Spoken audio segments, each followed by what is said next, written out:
Welcome, one and all, back to Movies in a Bottle. Love is in the air, and the eagle-eyed viewers may have noticed that I got married recently, so I wanted to celebrate by having my wife and I each choose a movie to cover leading up to the holiday. And I'm sure you're thinking that this was probably my pick, but no, my wife actually picked this one. Hi. This is one of her all-time favorites, and not kidding, this is by far the most trivia that I've dug up for a movie yet. Now, subscribe if you want to catch my Valentine's Day follow-up, and without further ado, let's roll film. This movie starts with a stylish red version of the New Line Cinema's logo, so you can tell the studio knew it was gonna go hard, but the story kicks off back in 1967 at a hospital where Vanessa Brooke is being treated for a bite wound while simultaneously giving birth. She delivers the baby, but sadly, Vanessa doesn't make it. Interestingly enough, though, we do see her reaching out for her son as her heartbeat flatlines. How odd. We pick back up with the story, quote, now, but we'll just say 1998 to explain why people aren't whipping out smartphones every 2 seconds to record everything. But anyway, this girl, who's totally not a vampire, brings her unsuspecting date into a secret nightclub disguised as an industrial butcher shop, but on their way in, the man sees what appears to be people in bags amongst the cattle and whatnot. However, he keeps his eye on the prize and follows the enchanting girl into the packed dance floor, and although we don't officially meet them here, we see Mercury, Frost, and Quinn amongst the crowd. The man strikes out with everyone he hits on, but soon he has way more dire things to worry about whenever the overhead sprinklers start spraying blood everywhere and the fanged patrons start biting towards him. After being beaten down to the ground, all would seem lost for the poor guy, until his savior would make his dramatic appearance by unloading on the monsters with his specialized vampire-slaying arsenal. From there, the titular hero, Blade, basically throws down the gauntlet for any challengers, and he easily vanquishes about a dozen vampires. Mercury and Frost vanish into the night while Quinn returns with security, but Blade effortlessly dices them up too, with one of my favorite exchanges being the triple kill with one toss of the curved knife. Sick, dude. When Quinn is the last foe standing, Blade uses his modified shotgun to stake him to the wall, barbecue him, and then vanish into the night before the police arrive on the scene. Stan Lee originally had a cameo as one of the cops that finds Quinn, but it's too bad it was cut because he had been doing his signature cameo since 1989, starting with the Incredible Hulk TV show. Quinn is taken to the morgue where Karen, the gifted hematologist, or blood doctor in layman's terms, is interrupted by her overly friendly coworker Curtis to examine the strange blood from their charred victim. Even Karen can't make sense of what she's seeing under the microscope, so she goes with her coworker to examine the body in person, but as things trail from work-appropriate conversation to unwanted flirting, Quinn bites into Curtis's neck. The insatiable vampire sinks his teeth into Karen next, but Blade needed to ensure Quinn was truly dead, so he showed up during the attack. However, due to some dumbass cops opening fire directly into Blade's bulletproof vest in the hospital, Quinn gets a chance to leap out of the window and escape. Donald Logue, who plays Quinn, dislocated his jaw in a motorcycle accident years ago, so it was prone to injury, and he dislocated it again during this scene. In an interview with Spitballing Pod, Arlie Yover, who plays Mercury, said Nebuchadnezzar Wright, who plays Karen, got a little overzealous and elbowed Logue in the face. It was particularly chaotic, though, because he was covered head to toe in really convincing burn makeup, but his jaw really was broken, so he couldn't even be the one to explain the situation to the real, distressed hospital staff. Blade refuses to let Karen bleed out in the hospital, so he loads her up into his modified 1968 Dodge Charger and he takes her back to his base. And once there, he asks his mentor, Whistler, to try and save the doctor before she turns into a vampire, so he injects her with garlic, and he gives her about a 50-50 shot that she'll even pull through the night. Meanwhile, 10 of the 12 elder vampires that make up the vampire legislative body, also known as the House of Erebus, are discussing the scourge of their existence, Blade, the Daywalker. Afterwards, the current overlord, Dragonetti, summons the lesser underlord, Frost, for the next order of business, which is to order him to stop his nightclubs because they draw way too much human and Daywalker attention. However, Frost retorts that they shouldn't be the ones living in hiding, but the council are all purebloods, so they dismiss his radical notions because he was just a mere human turned vampire. When Frost deliberately tells the Overlord that he knows the world belongs to vampires, Dragonetti quickly changes the subject, causing Frost to leave frustrated, warning that they may find themselves extinct soon. And quick fun fact, Erebus is the Greek god of darkness and brother to Nyx, goddess of night. Blade briefly sees a friend to do a routine exchange of trading loot from his vampire hunting for a serum that the hunter relies on to sustain his animalistic thirst for blood. He takes it back to his base where Karen would finally be waking up, and thankfully, she's unharmed by sunlight. And Blade's sword, because she got dangerously close to losing an eye due to its defense mechanism while she was steadying the handle. While sneaking around the base, she overhears Whistler has done a background check on her, and she also watches Blade endure the agonizing injection of his serum. Blade spots Karen spying on them, so she tries to flee, but the fellas properly introduce themselves and admit that vampires exist, and they hunt the monsters, and they also clear the air that they only took her to treat her bite. Karen is understandably in disbelief at first, but after reminding her of Quinn, she seems more convinced, and she asks them how they hunt, So Blade and Whistler tell her that they're weak to silver, garlic, and sunlight/UV rays specifically. Next, the pair tells her to leave town before nightfall or else she'll certainly be attacked by the undead. She offers to show the cops her blood samples from Quinn for protection, but Whistler informs her the vampires are everywhere and control everything. Just before leaving with Blade, the old man gives her one last grim piece of advice. Get a firearm, and if you feel any symptoms of turning, use it before it's too late. Elsewhere in the House of Erebus, Dragonetti stomps his way into the archives to confront Frost, who's caught scanning and downloading their ancient vampiric Bible. Dragonetti is certainly pissed, but more so for the breaking and entering rather than the stealing of the sacred text, because they are written in a dead language that even the purebloods can't decipher. Alright everybody, pay attention because there's a lot of blood god lore here. Reddit user Trailer8k posted this awesome image of the whole prophecy from Frost's computer, and it goes into a lot of details about Magra. I don't have time to read it all, but effectively, Magra was this terrible, all-powerful vampire god that was tricked and locked away by the unholy one who split day from night. However, it was prophesied that once man eventually cripples themselves due to war and environmental reasons, a vampire would be able to sacrifice 12 pureblood vampires and the mythical Daywalker to bring back the all-powerful Magra. Once that happened, everybody would be turned into vampires, and then they would have to rely on the humans that they kept in giant bags that we seen during the beginning of the movie. And this was a year before The Matrix, but it feels awfully similar to how humans were kept in pods for energy there. Back to Karen. Blade drops her off at home, gives her some garlic spray, and warns her to keep her head on a swivel before peeling out. Just as Karen starts to pack her bags to skip town, Officer Krieger startles her, but the cop was just following up from her attack at the hospital last night, and he also informs her that Creepy Curtis didn't make it. Then the cop tries to take Karen out too, but having used the good doctor as bait, unbeknownst to her, Blade appears and slaps the crooked constable around while explaining he's a familiar, which is like a vampire's human lackey for business hour errands. More specifically, Blade recognizes him as Frost's familiar and finds bags of blood in his cop cruiser, but the officer slips away into a crowd before they can learn where he was taking it. Karen claims to have nowhere to hide while she works on a cure for vampirism, so Blade reluctantly lets her join the team, and the two stake out the cop car all night until the Weasley officer returns for his car so he can finish his delivery. While tailing him, we, the attentive audience, hear him mention a delivery for Pearl. And real quick, director Stephen Norrington cameo during the Officer Krieger chase scene. He's the vampire biting into the girl's neck on the roadside. The heroes follow Krieger outside of what Blade can easily discern as a vampire safe house, and when Karen mutters this is like a bad dream, the vampire hunter drops the coldest line in the movie. There's worse things out tonight than vampires. Me. While approaching the safe house, Blade gives his new ally the 101 on how to actually kill vampires. Use a stake, silver, or sunlight, and aim for the head or heart, or it's your ass.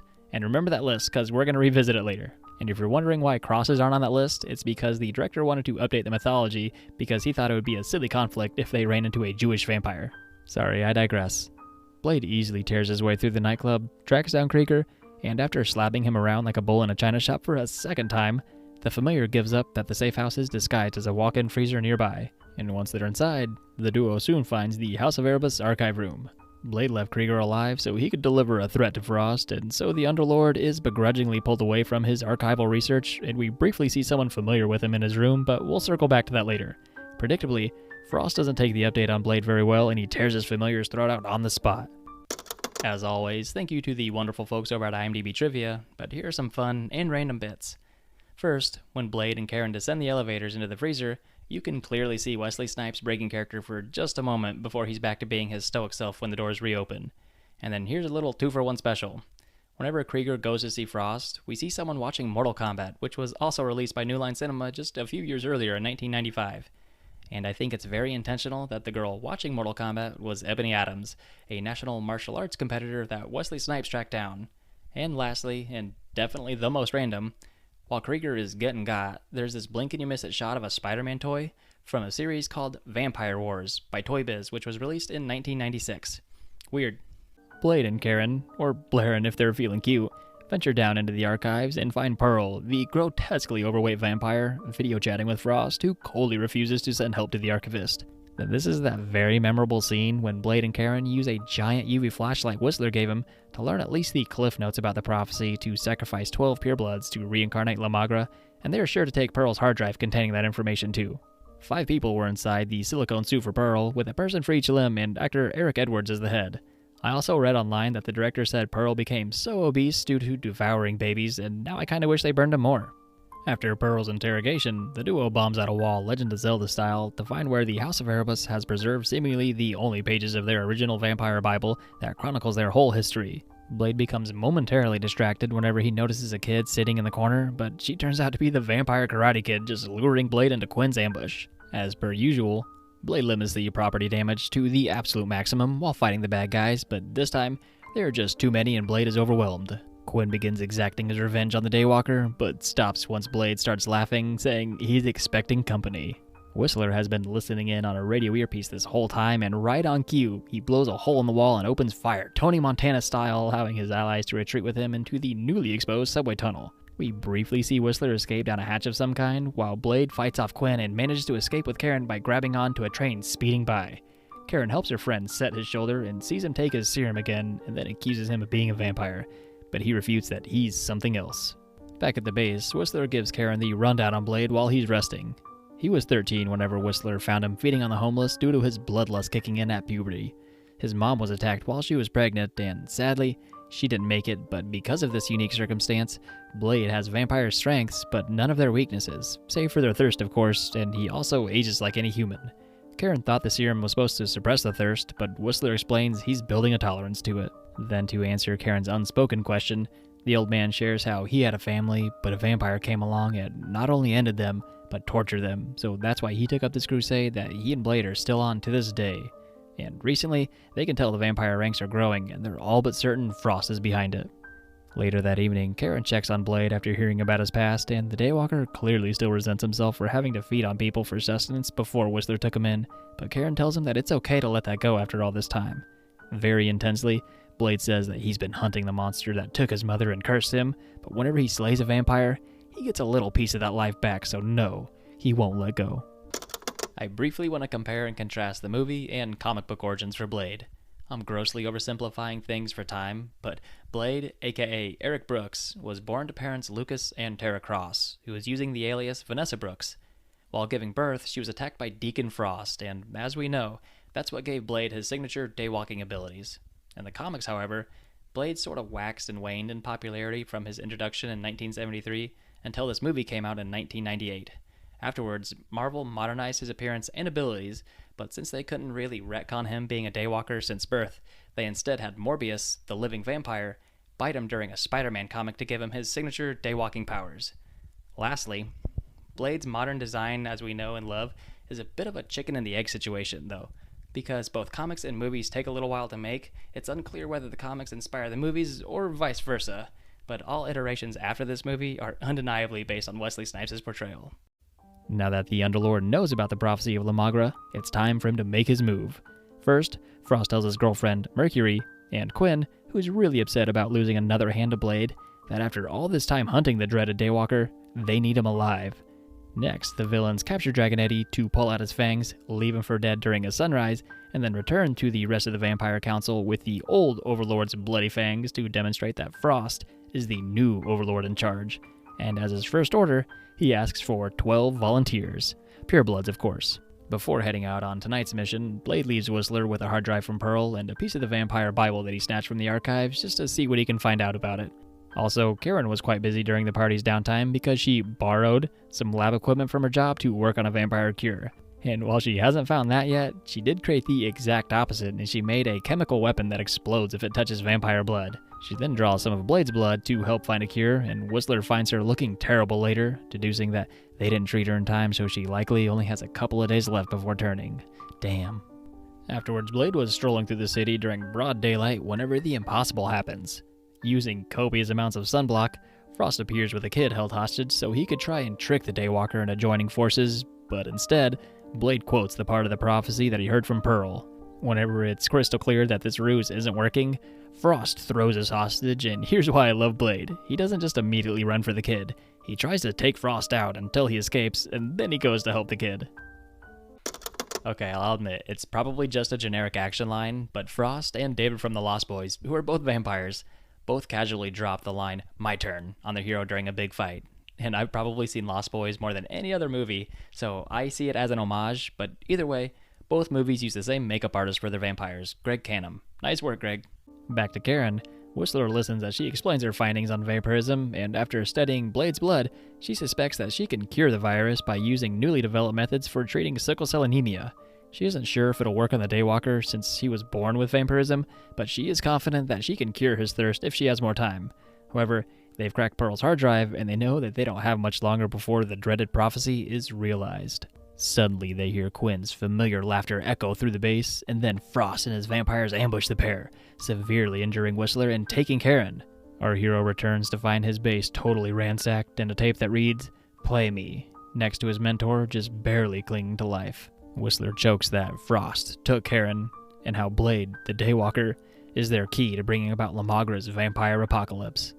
And at the stubborn old man's insistence, he demands Blade leave him a gun and that he walk away. On the tape, Frost confirms that he does have Karen, and he tells Blade where to come get her. Blade prepares for the raid by recreating Karen's blood bombs and arming himself to the teeth. Moving like an unstoppable force, Blade rides his motorcycle into the lobby of Frost's base, catching everyone completely off guard and mowing them down. Next, our hero fights his way into Frost's room, where we would see that familiar woman again. And after she calls him Eric, Blade recognizes his mother Vanessa, and she reveals how she came back that very night she died, and Frost took her in. Then while the Daywalker is in shock from all that information, Frost sneak attacks him and reveals he was the one that turned her all along. And worth noting, Frost flippantly comments, "Who would have thought you would have survived your mother's death?" So I don't think he intentionally created the Daywalker, especially since he only recently decoded the prophecy anyways. This movie restored both audiences and studios' faith in superhero movies after the abysmal Batman and Robin movie, which released just a year before in 1997. And I think specifically David S. Goyer deserves a lot of credit in writing such a good story based on the complicated origins from the comics. And worth noting, Goyer went even further to undo the damages caused by Batman and Robin because just a few years later, he started writing on my favorite films of all time, the Dark Knight trilogy. And final note, in a really ironic twist of fate, Warner Brothers, who owns DC Comics, bought New Line Cinemas in 2008 after their failure of the Golden Compass. So they had the rights to Blade for about 4 years until contracts expired and Blade went back to Marvel Studios in 2012. Before Blade and Karen are taken to the Temple of Night for the ritual, they're held in a cell, and as the thirst starts to set in, the Daywalker really considers taking Karen's cure, but she warns he would lose all of his abilities. And at the temple, Frost gives a classic villain monologue in front of the 13 sacrificial purebloods, Vanessa, and all of the bad guys, but more importantly, Blade is clearly suffering without his serum, so Frost taunts him by waving what he incorrectly assumes is the serum in front of Blade's face before discarding the blood bombs over the edge. Then right before he's dragged away, the bad guys divvy out the rest of Blade's gear, like his sunglasses, sword, shotgun, and so on, and notably, Quinn thanks Blade for the shades. Unfortunately, since Karen isn't really a part of the ritual, she was just bait for Blade. She's dumped into a pit where they keep starving vampires, and in this case, it's Creepy Curtis. So Karen uses a bone to beat the brakes off of this guy, who managed to stay creepy even in the afterlife, and she uses the bone to climb out of the pit. Elsewhere, Blade is put into an Iron Maiden of sorts and drained of his blood, and I'm just gonna gloss over how Vanessa gets uncomfortably close to her son during this part. And while we're at it, let's also gloss over how weirdly passionate this next scene is whenever Karen arrives to save Blade by talking him through his self-loathing that comes with his vampire thirst, and letting him feed on her bite wound to recover his strength. Meanwhile, Frost has his 13 hostages gathered around the temple floor, and it's really good they brought a spare because when the purebloods start agitating Mercury, she sends Blade's sword straight through one of them and into a wall. Afterwards, the new House of Erebus Overlord takes his place at the center of the ritual as it begins. Back to the heroes, Karen sneaks away as Vanessa enters the chamber to find Blade just after he's fed. Sadly, she attacks her son, but once Blade easily pins her, she tries to pull the mom card. But my man's is too cold-blooded, whispering, "I must release you," before using a bone shard to stab his mother's heart. I guess Blade can revise his list to say that steaks, silver, sunlight, and bones kill vampires? Huh, who'd have thunk? Karen definitely rolled a nat 20 on stealth, so she snuck over to the dude that took Blade's shotgun and she started blasting. Then she peered over the edge to see the remaining 12 purebloods turn into skeletal bats that fly into Frost, who has now become the vessel for Magra. But there are worse things out tonight than blood gods. Blade lands in the center of the ritual, and since it's complete, all the vampires are hungry to finally slay the Daywalker. First up is Quinn, who, remember, took the liberty of borrowing Blade's shades until his head was effortlessly removed from his shoulders and they're returned. Now that the hero is back in his ass-kicking outfit, he once again becomes an unstoppable force, tearing through any vampire that gets in his path. Karen actually holds her own too, Mercury dodges shotgun blast after blast and then moves in for a strike, but at the last second, Karen remembers the garlic spray that Blade gave her back whenever she was being used as bait, and she sprays the vampire. And honestly, I'm not sure that we can even show this on YouTube, but Blade definitely needs to add garlic to his list of approved vampire killers. After low-kicking the rest of the vampire henchmen to death, Blade recovers his sword from the wall, and then Frost, aka Magra, challenges the Daywalker to a duel. The two seem evenly matched as their blades clash over and over again at impossible speed, but eventually our hero slices the villain in twain. But our hero speaks for all of us whenever he mouths WTF after watching Magra easily fuse himself back together. Then the Blood God flash steps a few times and hits Blade with a one-liner, "My turn," before landing a devastating strike. Blade lands what should have been another fatal blow, but it's not very effective, so he instead focuses on what Frost still incorrectly thinks is the serum that landed wedged in a nearby pillar. The Daywalker quickly throws his sword, and using its defense mechanism, he's able to recover the vials, and LaFrost makes another classic villain mistake of playing with his food just a bit too much and realizing far too late that Blade wasn't after his serum. He was really after the blood bombs that Karen invented. The vampire hunter throws all of them at the Blood God while he's pouncing midair, and then Blade drops an epic one-liner of his own. "Some motherfuckers are always trying to ice skate uphill," before the Blood God violently explodes. Got a buzzer beater for you here. According to IMDb, Blade's famous line, "Some people are always trying to ice skate uphill," came from Wesley Snipes describing Frost's character. Apparently writer David S. Goyer liked it so much that he worked it into the film, and as we all know, Blade reused it during his iconic MCU appearance alongside Deadpool and Wolverine. And by reprising his role, at least at the time of this recording, Wesley sniped Hugh Jackman's record for the longest role as a live-action Marvel character. There's only ever gonna be one Blade. Now, let's wrap things up in a nice bloody little bow, shall we?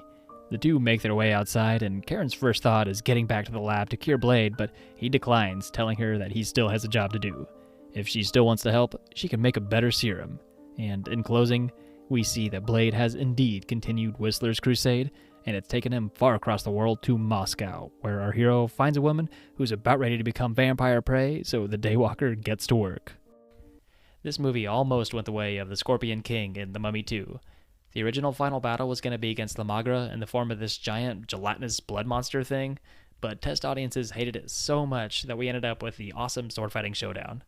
Also, there's this alternate ending out there where Blade declined the cure in order to keep on fighting vampires, and then off in the distance, the director would be doing another cameo as Morbius, who would have been a really key figure in the sequel. But unfortunately, it was all scrapped after Sony began the process to eventually buy the rights to Morbius alongside Spider-Man in 1999. Man, we almost got a better timeline where Jared Leto wasn't Morbius. Dang it. Hey, you made it to the end. Remember, if you want to revisit any more of your favorite movies, check the links on screen, but otherwise, subscribe and I'll catch you for a new breakdown next week. Thanks.